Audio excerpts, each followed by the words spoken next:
Hello, everyone. We're going to give another couple minutes for additional people to sign in, and we'll start the meeting in a couple minutes from now at 3:02.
Hello, everyone. I'm pleased to welcome you to this online meeting hosted by the South Tahoe Public Utility District to present the draft Interim Remedial Action Plan, or IRAP, addressing the PCE groundwater contamination problem in the Southwide area of South Lake Tahoe, California. My name is Ivo Bergson, and for the past 20 years, I've had the privilege of working as a district's hydrogeologist. For the past 2 years, I've also served as the project director for the Southwide Feasibility Study. Some basic ground rules for this meeting. Please put your phones on mute. And we're going to mute all the callers for the meeting. If you have any questions, please use the chat and send those questions to everyone so that we can all see them on the screen. So without further ado, next slide. So in light of the COVID-19 public health emergency, presentation of the draft IRAP is being brought to you online as part of the Groundwater of the Southwide series of public workshops. Hello. Call on mute, please. Yep. These workshops have been used to inform the public of the progress of the feasibility study since the start of this project in February of 2018. About 2 weeks ago, the district issued a notice of availability informing the public of the completion of the draft IRAP and the start of a 30-day public comment period, which started on March 17th and will end about 16 days from now on April 16th. The notice provides an address to the district's website, which you see up on the page there, from which you can access the IRAP and the other source documents which may be discussed here this afternoon. To help present the draft IRAP, the primary engineers that developed this plan, Sachi Itagaki and Jennifer Lau Larson, are online with us today. Sachi is a principal engineer with Kennedy Jenks Consultants, providing more than 25 years of experience as a consulting civil engineer, specializing in water resource planning and management. She started her career in South Lake Tahoe as a staff engineer, working with Lahontan Regional Water Quality Control Board, and serves as a lead engineer for the Southwide Feasibility Study. Jennifer is a project engineer with Kennedy Jenks Consultants, providing more than 10 years of experience as a consulting civil engineer, specializing in water resources planning and engineering. Jennifer was instrumental in completing many of the engineering tasks required for the feasibility study. The purpose of today's meeting is to present the draft interim remedial action plan. Before diving into the main topic, I'd like to provide a bit of context and spend a few minutes briefly talking about the chronology of PC impacts on groundwater sources in the South Y area, the extent of the South Y plume from preliminary data that's been collected in 2019 by the under direction of the Lahontan Regional Water Quality Control Board, and key groundwater concerns related to impacts on drinking water supply from this plume. After providing this information, Sachi and Jennifer will take the lead in discussing the feasibility study, and then ending with implementation of the preferred interim remedial alternative selected to address this groundwater problem. Following this, and with the time remaining in our meeting, we'll try to open up the meeting to questions from the group, and we'll try to respond to those as best we can.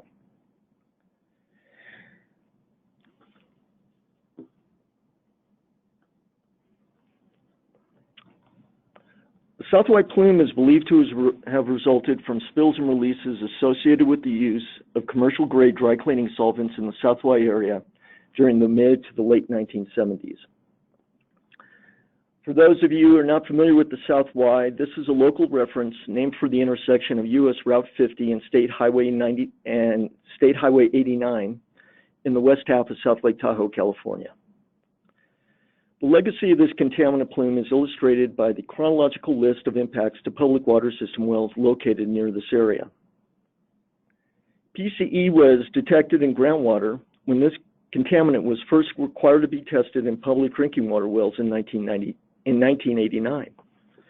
Detections of PCE were first reported in 3 wells situated within the district service area, 2 wells situated within the Lucan Brothers Water Company service area, and 1 well situated in the Tahoe Keys Water Company service area. In 1991, the district installed a pack tower air stripper with a treatment capacity of about 870 gallons per minute at the Clement well site to remove PCE from groundwater produced by its Julie, Tata 4, and Clement wells. By 2000, Lucan Brothers Water Company removed the Lucan Brothers number 3 and the Lucan Brothers number 4 wells from service due to increased PCE concentrations in groundwater produced by these wells above drinking water standards, or 5 parts per billion. Between 2001 and 2006, the district had to remove from service and or destroyed the majority of its water supply wells operating in the South Y area due to water quality impacts from a former MTBE plume, which occurred south of the South Y plume.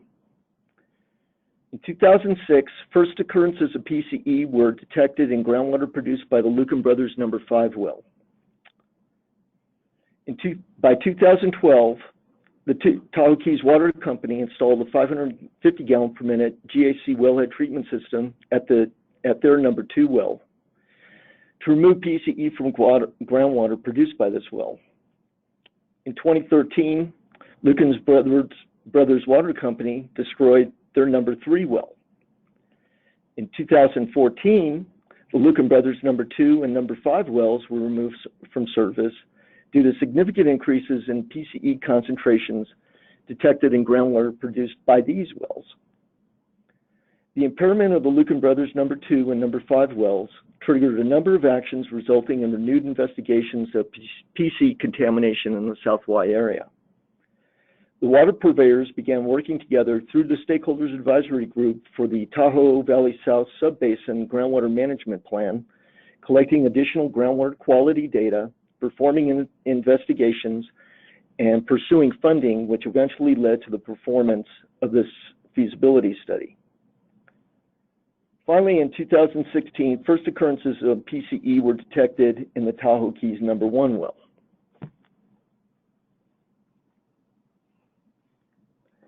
In March 2019, the Lahontan Regional Water Quality Control Board was awarded a $4.6 million grant under the site cleanup program to investigate the Southwide Plume. During 2019, AECOM consultants, under direction of the regional board, completed a groundwater investigation referred to as the Regional Plume Characterization, involving the drilling and sampling of 51 cone penetration tests and 13 sonic borings to determine the lateral and vertical extent of PCE contamination, identify contaminant pathways, and provide detailed graphics showing the current distribution of PCE in groundwater. Preliminary data from the Regional Plume Characterization shows that the plume extends for more than 5,300 feet north of the South White area toward the south shore of Lake Tahoe. PCE above drinking water standard of 5 parts per billion was detected in groundwater samples at depths of up to 885 feet and was detected in groundwater samples below drinking water standards to depths as great as 225 feet. ISA concentration maps showing the distribution of PCE in groundwater has been organized into 3 depth zones. The upper zone extends from land surface to a depth of 100 feet. Maximum concentrations through the upper zone exceed 500 parts per billion. Through the middle zone, which ranges from subsurface depths of from 140 to 180 feet, maximum concentrations exceed 250 parts per billion. And in the deep zone, which is greater than 180 to 300 feet, maximum concentrations have been found at below 5 parts per billion. The general shape of the South White Plume is illustrated along the right side of the slide using the PCE ISA concentration map for the upper zone. If you take a look at this map, it shows that the PCE distribution is relatively complex, with significant concentrations of PCE above 10 times the drinking water standard, which is shown by the yellow contour line, extending from the south end of the plume, near the inferred source areas, all the way to the north end of the plume, along the migrating leading edge of the plume front. Current impacts on drinking water supplies are summarized in the following slide. As you may know, groundwater is the primary source of drinking water in the Tahoe Valley South Subbasin. PCE from the South White Plume has impaired 5 public water supply wells and also threatens the Tahoe Keys No. 1 well located at the north end of the plume. During the feasibility study, a file review of district and county records indicated that as many as 24 private wells and 14 small community water system wells may be located within or in close proximity to the South White Plume. A majority of these private wells are relatively shallow and constructed to depths of less than 100 feet, and may also be susceptible to water quality impairment from this plume. The impairment of water quality in drinking water wells affects the ability to use these wells for drinking water supply. When just considering the public water system wells, it is estimated that nearly 4 million gallons per day of water production was lost due to change in operating status from active to inactive, or wellhead treatment system capacity limitations.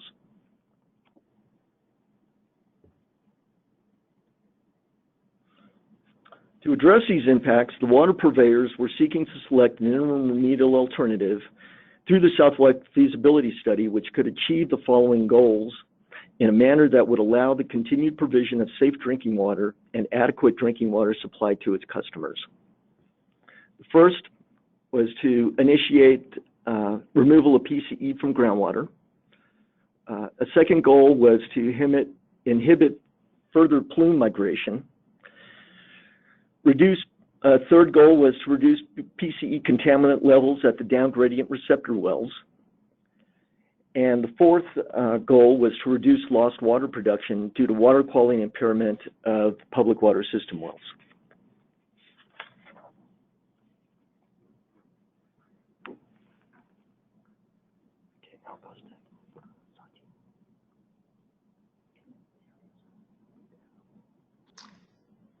Ivo, this is, I think, my slide. This is Sachi Itagaki with Kennedy Jenks. And you can hear me? Can you confirm that, Ivo? Yes. Okay, Yes, perfect. Great. So Kennedy Jenks has been working with South Tahoe PD and the other water agencies for actually several years. We assisted with the preparation of the Proposition 1 groundwater planning grant application. We're successful in that, and wanted to just highlight the two items that are really the main deliverables and work products out of this work, and the objective and kind of the requirements that we were needed to meet per the planning grant requirements. So the first is the feasibility study document, and the purpose of that, as Eva pointed out, was to really develop a range of interim remedial alternatives to prevent or clean up contamination of groundwater that serves or is served as a source of drinking water. One of the other requirements of that is that we have to describe and evaluate the interim remedial alternatives that we came up with, and we'll talk a little bit about that in future slides, and then arrive through that evaluation process with the preferred interim remedial alternative. So we'll go through a little bit of that process at a high level that was discussed at a prior public meeting. The second big deliverable out of this is the interim remedial action plan. And the purpose of this really is to identify the implementation measures, right, of this preferred interim remedial alternative that prevents or cleans up the contamination of groundwater that serves or is served as a source of drinking water. So that's a really important element of the IRAP, is that it's really got to lead to this prevention or cleanup. Within the IRAP, we have to describe implementation activities that are associated with that preferred interim remedial alternative, a schedule for some potential financing, which is obviously a critical part of this, and to continue the stakeholder outreach, I think, which has really helped the public understand, kind of the nature and the scope of what we've been doing, and to also, help understand the other activities, as Eva mentioned, like the studies that are going on that help inform the actions that might be taken in the future. So next slide, please. So one thing that I wanted to mention about this feasibility study, fundamentally, each of the agencies had individual actions that they needed to be responsive to for their own needs. So Lukens Brothers has advanced and is I think in final design of a treatment system for their 5 well, and Tahoe Keys has also been treating, as Eva pointed out, their well too, and has done some feasibility studies. So the intent of the feasibility study was really to try to look at this problem in a little bit of a more holistic way, while considering what individual water purveyors were going to be doing.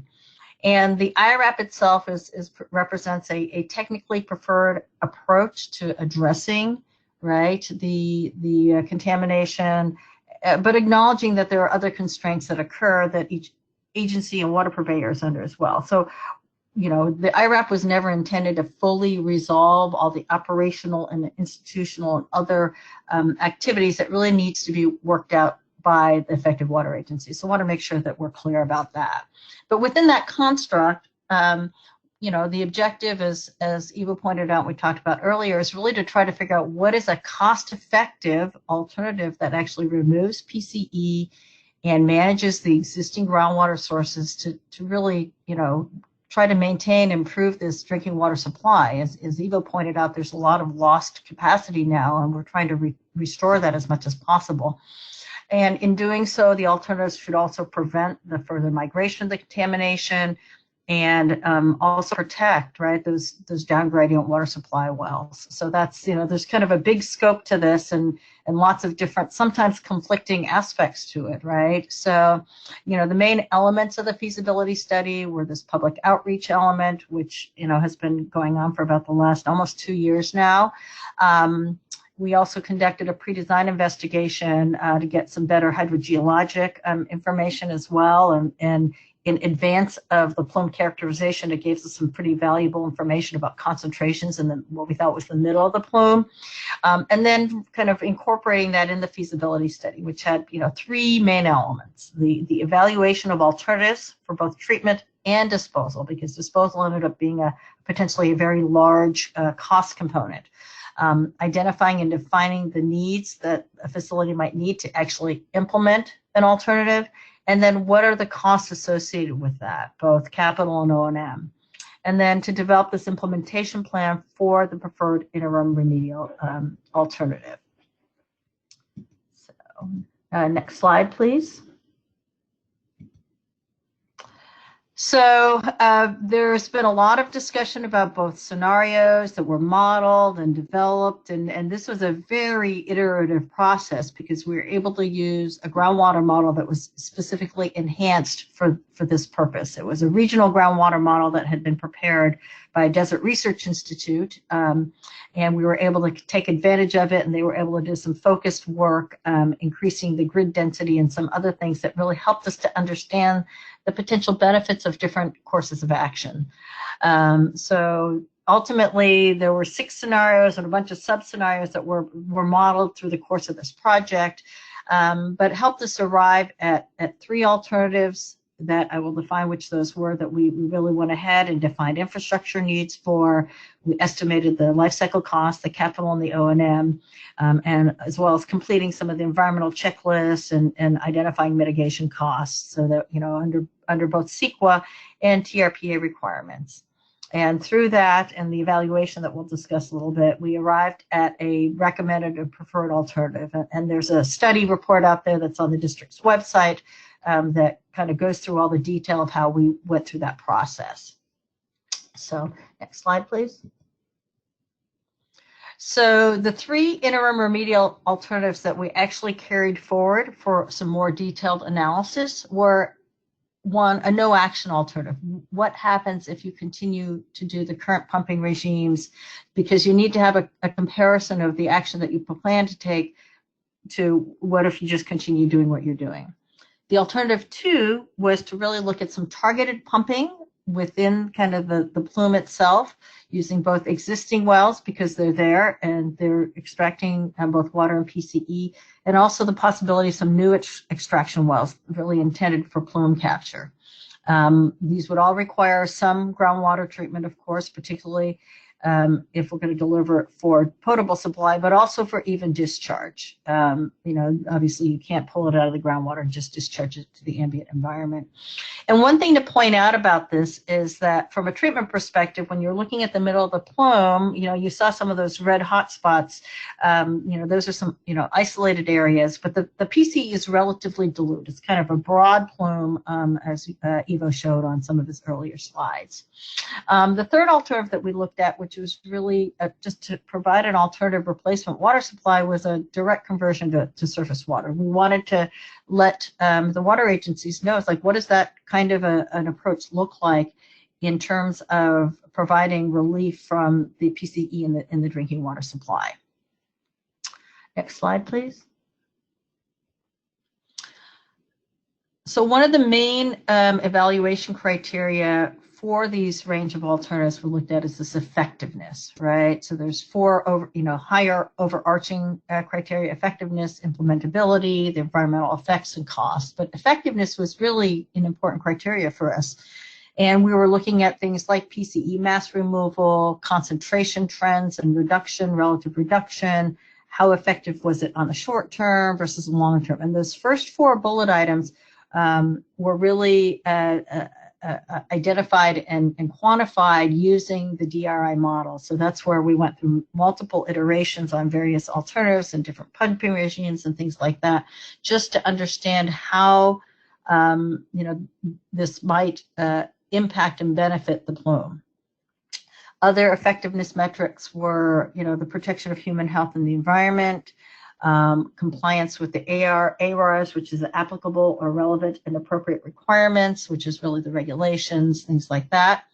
And then from an implementability perspective, the operations and maintenance of a facility, more complex versus less complex treatment, for example. And as I mentioned, disposal or reuse options. Disposal would be limited likely to either a discharge direct to the sanitary sewer of the treated groundwater, or more favorable, a reuse option where it could be also used in the potable water setting with appropriate treatment and monitoring and such. I mentioned environmental effects, both from the construction, which is where probably the vast majority of the effects occur, as well as for longer term operations. And then finally, cost. The financial impacts of this are an important element, and so we worked on developing capital costs as well as 20-year operations and maintenance costs. Next slide, please. So having looked at our first three basic alternatives, the no action, targeted pumping, and a surface water treatment plant, we arrived at a preferred interim remedial alternative. We called it Alternative 2, Option 1, meaning that there were several options we looked at, and it was to look at targeted pumping within the plume and using treatment to deliver water of potable quality. That would be using the existing Lukens Brother Water Company 5 well. This is a project that's actually fairly close to being implemented to put a granular activated carbon treatment system on that so that Luken Brothers Water Company can bring back that supply that they had lost to the contamination.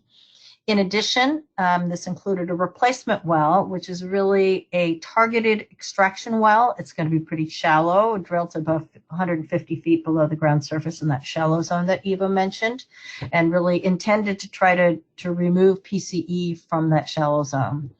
The facilities that would be required include a new replacement well, R1, that could be located on the Lukens Brother Water Company 4 property because that well is no longer actively being used. Applying granular activated carbon GAC for the PCE removal.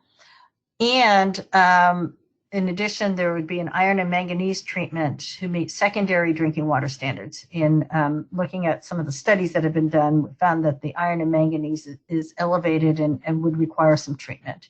And at this point, I need to point out that, this is a concept, it's an interim remedial alternative, but none of the water purveyors, the district, Tahoe Keys Water Company, or Lukens Brothers Water Company, is really endorsed or committed to the activities. As I mentioned, this is a technical study trying to arrive at a technical solution that could potentially be implemented, and that there is much more conversations to go before any implementation were to occur. Next slide. So in terms of, what would a facility to implement this alternative 2 option 1 look like? There would be a new water supply well, the R1 replacement well, 150 feet, that's up in the upper kind of middle left it's a gray shadow box.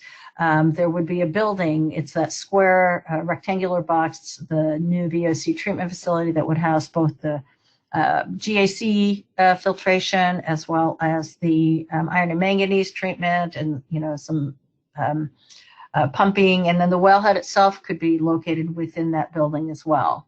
And then there would be an external backwash tank for the iron and manganese filter system, and then that backwash would be delivered to the sanitary sewer. Is kind of the current plan, and then any of the treated water would obviously go back into the distribution system. And so that's kind of a high-level layout of the actual facility. Next slide, please.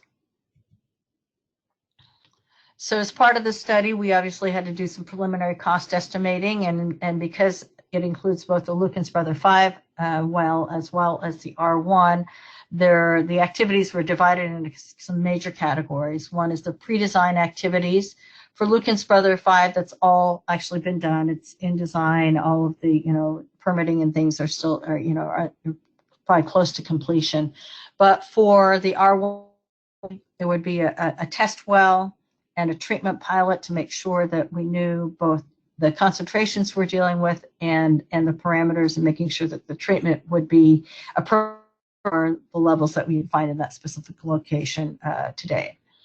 The second line item, that optional 97005 documentation and permit application, that would be something that would occur if it's found that the PCE concentrations in that R1 well are over 10 times the maximum contaminant limit for PCE. So if it were 50 micrograms per liter or higher, then 97005 is a procedure to follow to get drinking water approvals in order to deliver what's called an impaired drinking water source. And so there's a lot of monitoring and redundant facilities and things like that need to go through. So it's even a more detailed permit application process than just bringing a conventional water and treatment system online. a site survey, so basically a topographic survey so we can lay out the facilities, a geotechnical investigation to make sure that we're, designing foundations and such appropriately. And then the environmental documentation and approvals and such through both for TRPA as well as for CEQA. So that's the pre-design activities. And then there's the actual facility costs. There's the construction and equipping of the well itself. And there's a range of numbers depending on some of the assumptions that we made. There's a lot of detail when you get into the feasibility study to explain that. And then the actual treatment facility. So mentioned there's both the GAC as well as the iron and manganese treatment. And some of this variability is a function of, whether we're, applying the redundant treatment and things like that. And then, of course, there's got to be a monitoring network and a new monitoring well to make sure that the treatment, we can kind of anticipate the quality of the water that might be coming through.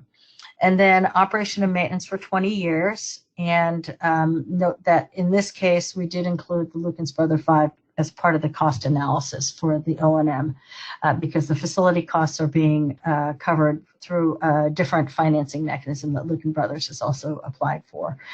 So when you look at it in total, it's not a trivial project by any stretch. The capital facility costs is, roughly just shy about 4 million up to about 8 million. And so, this is a big consideration for all the water purveyors, which is why they haven't made any commitments at this stage. Next slide, please. So wanted to talk a little bit of the benefits of implementing this preferred interim remedial alternative. A lot of these numbers and quantification comes from the groundwater model that DRI has been running on behalf of the project. And there's a range of PCE removal that you might see in this. And that's basically because there were two scenarios that the model was run as indicated in the asterisk. There was kind of a base model which said, the PCE contamination is no longer really impacting. All we're doing is removing the PCE that's already in that ambient environment and being captured. And another assumption, which is the higher number, that says there's some PCE still continuing to be, fed into the aquifer system. So what you do see is that there's, anywhere from 500 to 2,000 pounds of PCE more removed by implementing the preferred interim remedial alternative than going ahead and continuing the actions as it is today. The model also predicted that the cleanup time, which is to get to the PCE less than 4 micrograms per liter or less than the maximum contaminant limit, was reduced by about 3 years when you kind of look at the aggregate of the Lukens Brother and the Tahoe Keys wells that were included in the model. And it does reduce that peak PCE concentration in those down gradient wells. So next slide, please. Just wanted to share a little bit of what the model predictions were looking at in terms of the capture. And so this is a 20-year analysis that shows, if you look at the very farthest green line, for example, that's 20 years up gradient from a travel time perspective from the Lukens Brother 5 well.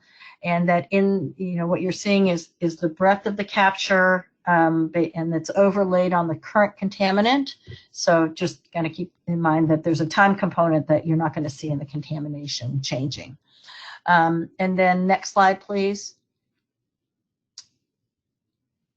When you overlay that with the R1, you'll see that the R1 capture zone does take in a lot of these what we call hot spots and intercepts some of that contamination from getting to that Lukens Brother 5 well. So there's some benefit there as a down gradient well, but also benefits some of the other down gradient wells, including the Tahoe Keys well 2, which is just to the north of the green, little parabolas, and then even further down gradient to the Tahoe Keys well 1. So, there's definitely some benefit to implementing this remedial action. There's obviously costs as well, which is kind of the next stage of the study. And with this, I'm going to turn it over to Jennifer so that she can talk about some of the specifics of the IRAP. Thanks, Sachi. So the IRAP really discusses or considers the outcomes of the Southwide Fate and Transport Model and Feasibility Study and presents recommended activities to advance implementation of the preferred remedial alternative. It also presents an implementation schedule, potential financing options, and recommended stakeholder outreach activities. The recommended activities were broken down into the 5 phases shown, which I'll be talking about in greater detail in the next slides. Before I go on, though, I want to stress again that neither the district, Tahoe Keys Water Company, or Lukens Brother Water Company has committed to any of these activities, and they've been involved in the discussions, but more relative to the feasibility of these activities. The next slide. To further the development of the preferred remedial alternative, a number of planning activities are recommended, especially since, like I said, discussions have just been based on the feasibility of activities. So included in project planning is developing project agreements and having these discussions related to, for example, property access and easements. Like Sachi mentioned before, the proposed R1 groundwater treatment facility includes the use of Lukens Brother Water Company existing property. So this discussion would include obtaining access to not only construct the facility, but also to operate and maintain the treatment facility.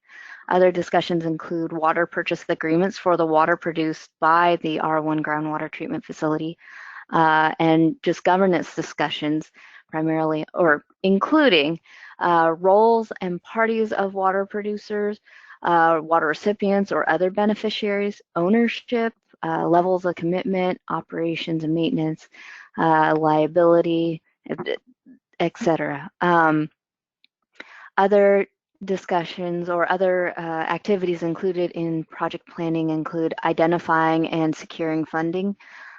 These can be done in parallel to developing agreements, and really grants and loans can be applied for now.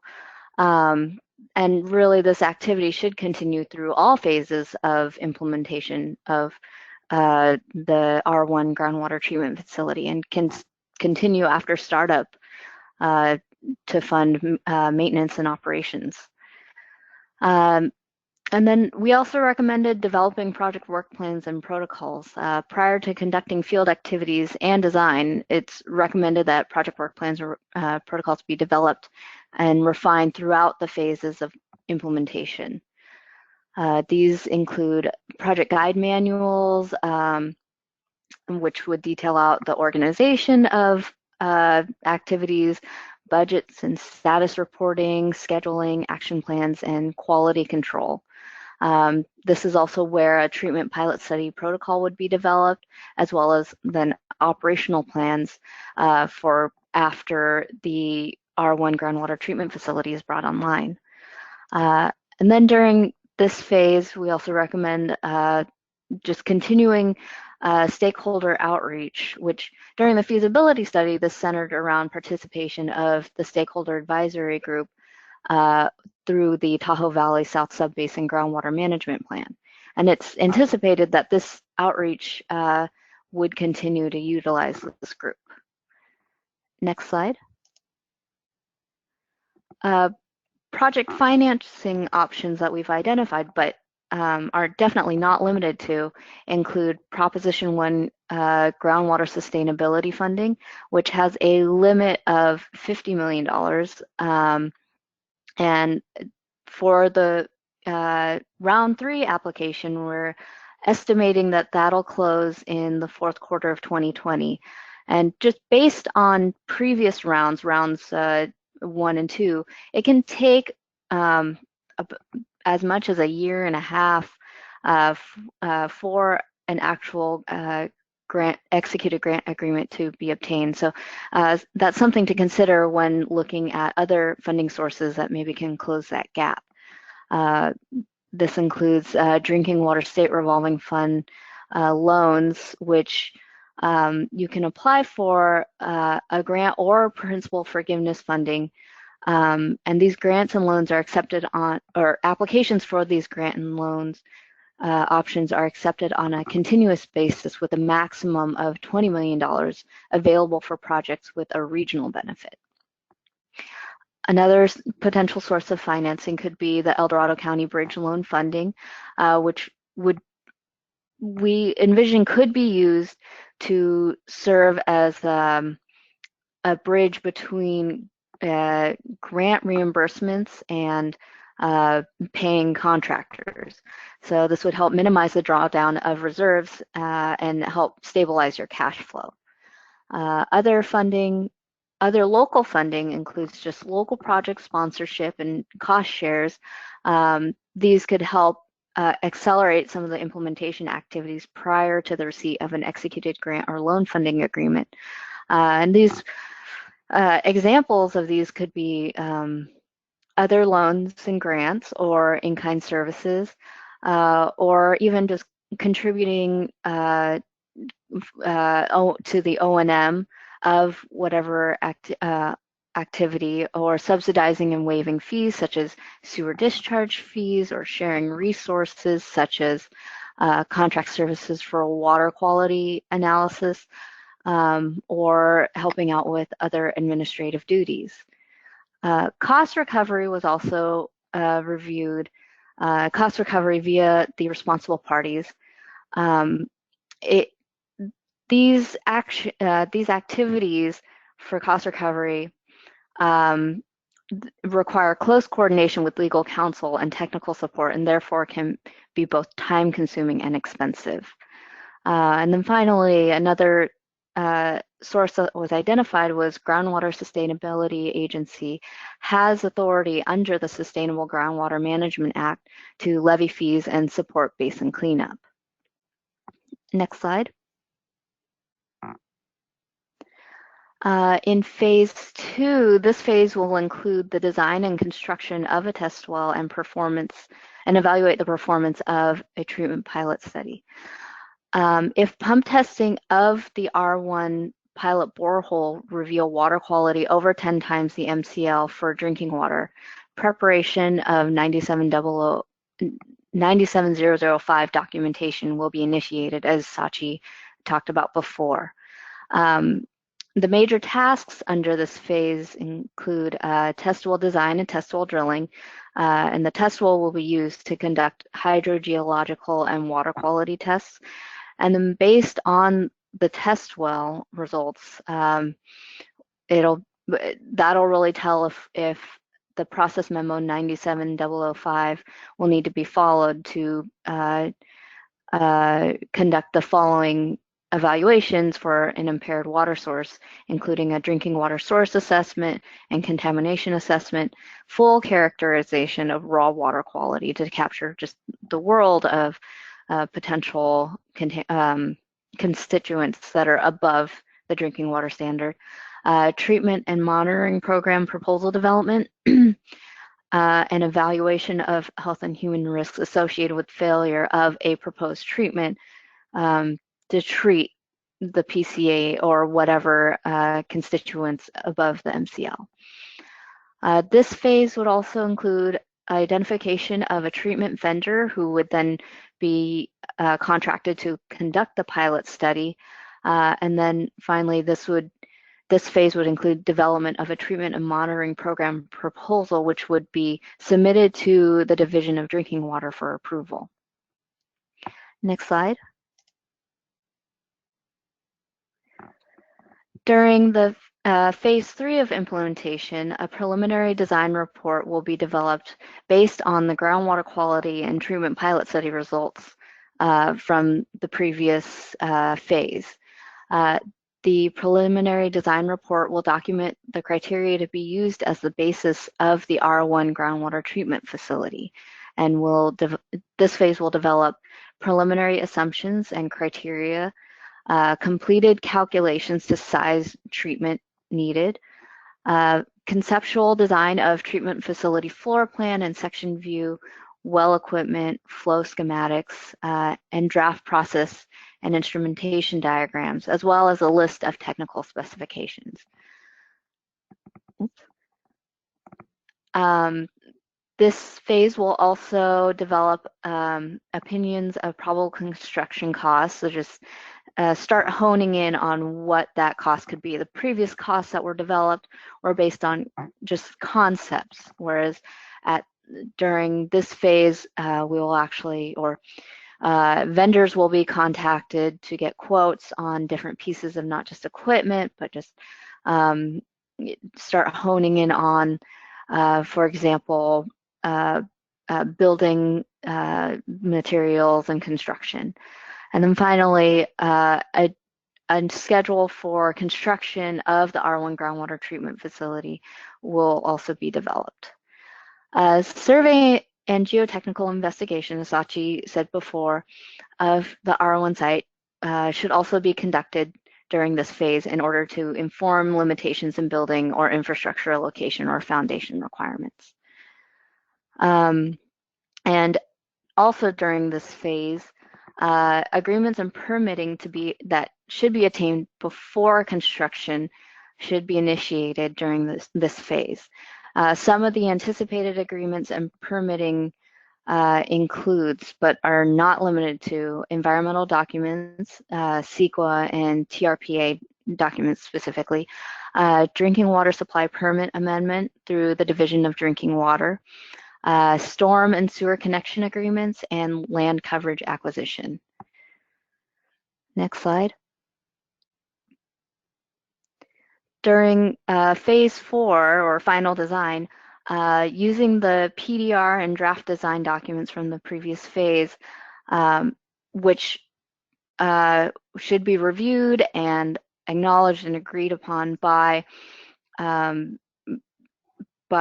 included parties, final design documents for construction, including design drawings, specifications, and better detailed opinion of probable construction costs will be prepared. Final design activities include mechanical and structural design engineering for R1 groundwater treatment facility work inside the building, structural design engineering for the building and R1 and the facility, electrical instrumentation and controls engineering for the well, the treatment process, building and the site, and coordination of electrical power upgrades and calculation of head loss through the treatment process in order to select well pumps or the well pump. And then finally, preparation of 60%, 90%, and final design and construction documents. Because the preferred remedial alternative will be funded, or it is anticipated that the alternative will be funded using public resources, construction documents must incorporate the public bidding procedures in accordance with public contracting code. Next slide. With the completion of final design, the final design package will be distributed and go out to bid. A contractor will be identified after the bid brought up production. Assuming that water quality at R1 is such that process memo 97005 is required, it is assumed that R1 groundwater treatment facility startup will be phased as during the first year will be startup demonstration to test the treatment system. And during this time, treated water will be routed to the sewer only with high frequency sampling. Assuming water quality standards are met and the treatment performs as expected, year 2 will be operated as conditional.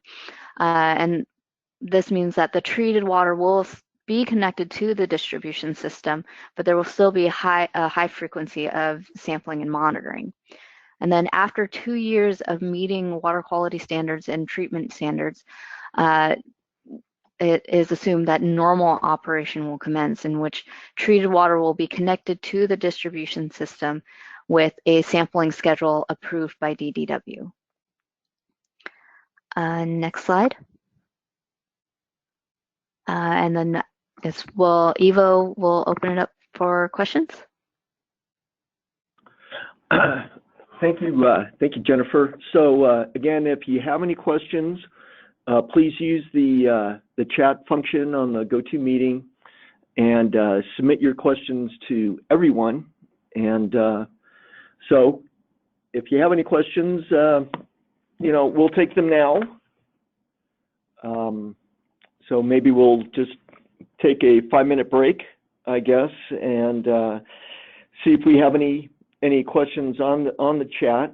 And then if not, we'll conclude and then give you some more information or reiterate the information that we gave previously about how you go about submitting comments on the draft IRAP during the comment period.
Hello, everyone.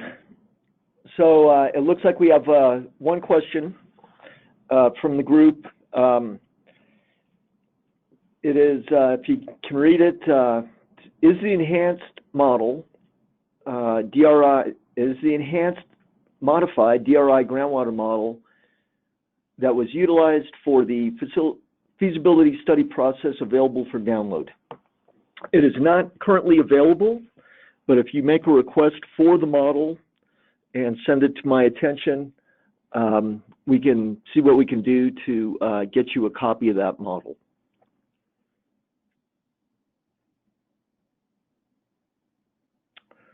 Any other questions? Okay, well, we'll then kind of wrap it up, and I want to thank you for calling in and participating in our meeting today.